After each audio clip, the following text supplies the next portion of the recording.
बातचीत में उन्होंने अपनी भावनाएं व्यक्त करते हुए हमसे कहा, देखिए, हम पर्वतीय अंचलों के लोग हैं और हमारा जीवन इन पेड़ पौधों से ही चला हुआ है।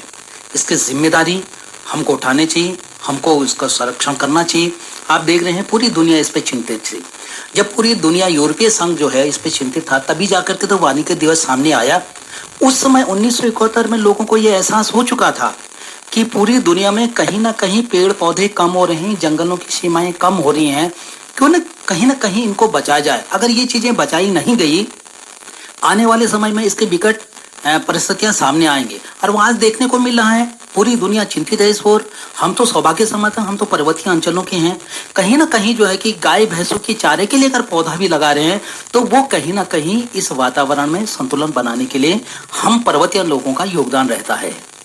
आप कह रहे हैं कि पर्वतीय क्षेत्र के लोग हैं, उनका योगदान है वनों को बचाने में, लेकिन आप वहीं दूसरी तरफ देख रहे हैं कि हमारे जो पहाड़ के गांव हैं वो भी खाली होते जा रहे हैं, क्योंकि लोग वहां खेती नहीं कर पा रहे हैं। जंगली जानवरों का वहां पे आवाजाही ज्यादा बढ़ गई है। क्या कारण मान रहे हैं?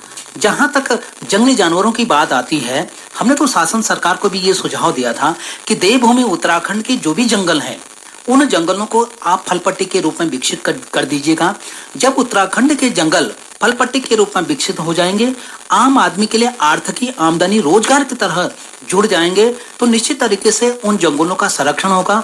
और साथ में जो जंगली जानवर घरों की ओर आ रहे हैं, उन जंगली जानवरों के लिए जंगलों में ही फल उपलब्ध हो जाएंगे, तो निश्चित तरीके से वो जंगल की शहरों की ओर क्यों आएंगे? कहीं ना कहीं हम लोगों ने ही जो कि ऐसी परिस्थितियां पैदा कर दी हैं, आज जंगली जानवर शहरों की ओर आते हैं। हमारे बाप दादा कहा करते थे कि अरे जंगलों में, जब गाँव में, ग्रामीण क्षेत्र में हम रहते थे, बाहर मत जाओ भाई, कहीं बाघ आ जाएगा। लेकिन आज के समय में तो ये देखने को मिल रहा है, गांव में तो बाघ की डर नहीं हो रही, बल्कि शहरी क्षेत्रों में बाघ की डर हो रही। तो ये कहीं ना कहीं बहुत ही चिंतनीय प्रश्न है। इस ओर सभी लोगों को आगे आकर के अपने जो दूर दराज जो लोग पलायन कर चुके हैं, ऐसे स्थानों को जो है आप वहां पर आबाद करिएगा, वहां पर पेड़ पौधे लगाएगा, एक फलपट्टी के रूप में विकसित करिएगा, तो तभी जाकर के ये जंगली जानवर पहाड़ों में रुक सकते हैं।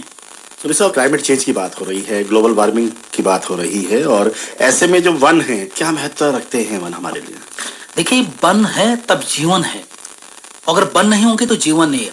इसकी अहमियत हमारे पूर्वज बहुत अच्छे तरीके से जानते थे, इसीलिए तो उन्होंने जो कार्य किया है, वह कार्य जो है कि जंगलों को बचा करके अपना रोजगार मुहैया कराएं। आज ठीक परिस्थितियां विपरीत आ गई हैं।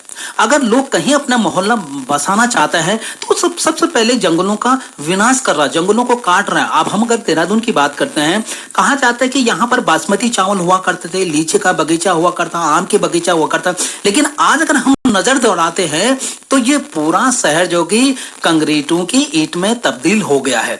तो बहुत बड़ा चिंतनीय विषय है, क्योंकि आज जो भी पर्यावरणीय संतुलन बना रहा है, तो मैं तो आपके सामने कहता हूं कि उसमें अहम योगदान जो है पर्वतीय अंचल के लोगों का ही रहा है। शहरों में तो लोग जो है कि आने के दिखाने के लिए कर देते हैं, लेकिन आज जो जंगल बचे हुए हैं वो पर्वतीय अंचलों में। तो आज जलवायु को अगर हमने संतुलन बनाना है, तो गहन रूप से हमको, सघन रूप से हमको पेड़ पौधों को लगाना पड़ेगा, ताकि पर्यावरण संतुलन बने। हमने तो ये प्रयास भी किया है, क्योंकि देखा कि जब से देश आजाद हुआ है तब से लोग पौधे लगा रहे हैं, लेकिन धरातल पर ये पेड़ पौधे दिखाई नहीं दे रहे। कारण क्या? क्योंकि हमने उन पेड़ पौधों को एक लक्ष्य मान के रखा है। तो हमारा नजरिया, जो मेरा प्रयास रहता है, मेरा पेड़ मेरा दोस्त, मेरा वृक्ष मेरा मित्र अभियान के तहत, उसके तहत मित्रता के रूप में, भावना के रूप में हम पेड़ पौधों को लगाए। हम अपने जन्मदिन पर पेड़ पौधों को लगाए, हम अपने बच्चे के जन्मदिन पर पौधे लगाए, अपने माता पिता के नाम पे पेड़ पौधे लगाए। जब इन पेड़ पौधों से हमारा दिली लगाव होगा, हमारा मित्रता होगी, तो निश्चित तरीके से वो पेड़ पौधों का संरक्षण होगा। अन्यथा जिस तरीके से पेड़ पौधे लग रहे हैं, उसी तरीके से पेड़ पौधे लगते रहेंगे, तो धरातल बिल्कुल नग्न अवस्था में होगा, जिसकी खामियाजा हमारे आने वाली पीढ़ी मिलेगा। प्रकृति के संदेश वाहक के रूप में आप काम कर रहे हैं, और निश्चित रूप से धरातल पर वो चीजें उतर रही हैं, और उसके प्रयास आपके द्वारा किए जा रहे हैं, सार्थक प्रयास, उसका परिणाम भी सामने आ रहा है। तो श्रोताओ, ये थे डॉक्टर त्रिलोकचंद सोनी जी, जिन्हें वृक्ष मित्र के नाम से जाना जाता है, और आपका कहना है कि वृक्ष रहेंगे, वन रहेंगे, तभी हम रहेंगे। तो आइए संकल्प लेते हैं आज अंतर्राष्ट्रीय वानिकी दिवस पर कि वृक्षों का हम संरक्षण करेंगे। डॉक्टर साहब, हमारे साथ और हमारे श्रोताओं से इतनी खास बातचीत की, इतनी सारी बातचीत आपने की, बहुत बहुत शुक्रिया आपका। धन्यवाद, नमस्कार, जय मेरे पहाड़ उत्तराखंड।